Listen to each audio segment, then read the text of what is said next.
to a designer sitting remotely, getting your website designed or probably just your business card. And that gets tricky, and we started working on this problem sometime last year, around the same time.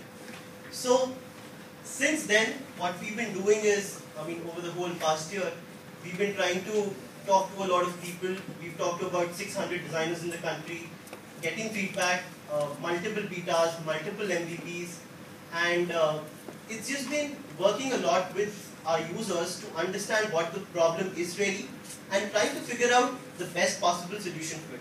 So we've got a lot of people already.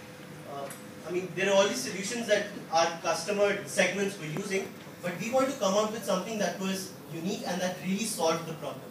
So we think that we're there, and we wanted to come back to this stage and formally announce that FrameEdge will be graduating out of beta today, and we'll be opening up for public usage.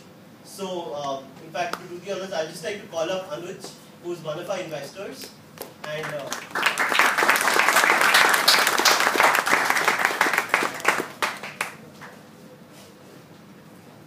so this is our beta website.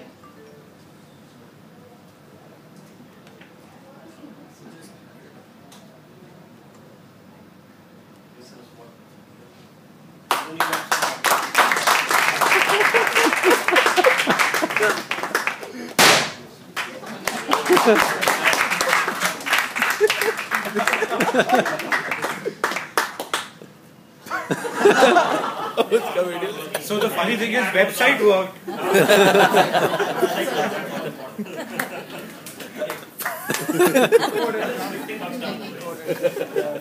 So as it says, it's the amazing new way to discuss and share creative feedback. I don't want to talk about it a lot. I let Mike and Steve do the talking.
The solution that we wanted to bring forth was an interesting combination of real-time online meetings with the flexibility of email-style conversations. So that's why that's the concept that we brought about with FrameEdge. We had an amazing month pre-launch, and I really want to talk about it. We actually did a public beta sort of announcement about a month back, and we saw some great reviews, great traction. A minor hockey stick curve that we saw, and got really impressed by it. So the number of website hits absolutely went up because we got featured in some magazines, some online magazines. Most importantly, the number of active users started moving up. Currently, we were only testing it out in the Indian subcontinent, but we moved out to areas in Europe, in Southeast Asia, and these users really started using the tool on their own. So they came up, signed up, and started using it. So these are some, we still believe these are vanity metrics. What we're really tracking is the number of files that get reviewed on our system and the number of annotations people make on it. So are they really deriving value out of what we're doing? So currently we got about 1,200 files that were reviewed in the past month. and about 7,200 annotations were drawn within this month.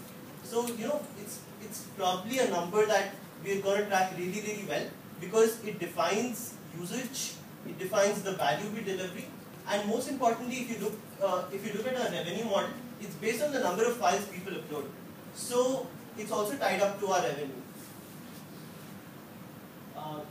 Some love from the community. People, we really didn't expect people to come up on Twitter and start tweeting about our product. That I've used it for 2 weeks. Really powerful. Tool's wonderful. Vinesh from Toon's animation was really, really kind in saying that this could probably revolutionize the animation industry that he was working with. So, yeah, I think powerful was the word that was used a lot in a lot of conversations that we had. So yeah, that's FrameBench. We look forward to keep tracking that metric farce and keep going further. Thank you.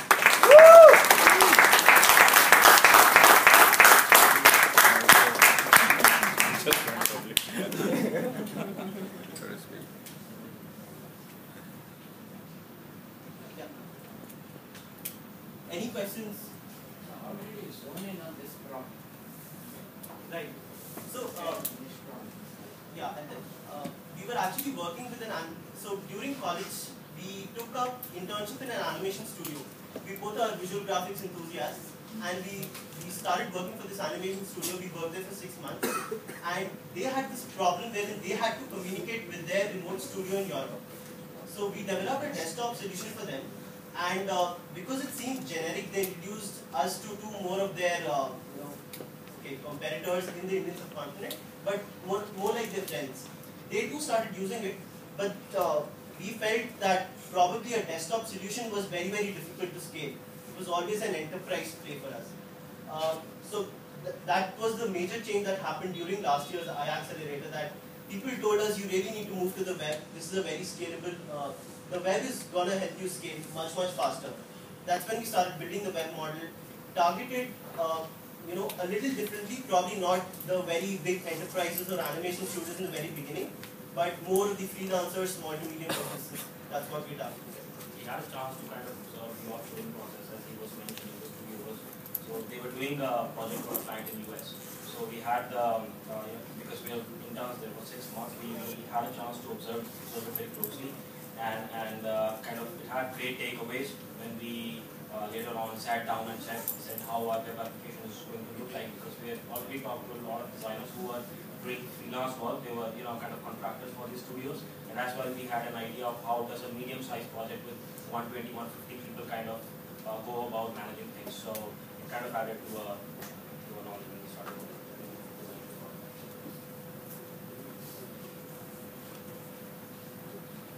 Thanks a lot, and again, everybody's mentioned that, but thanks a lot to the iAccelerator team, the CIE team.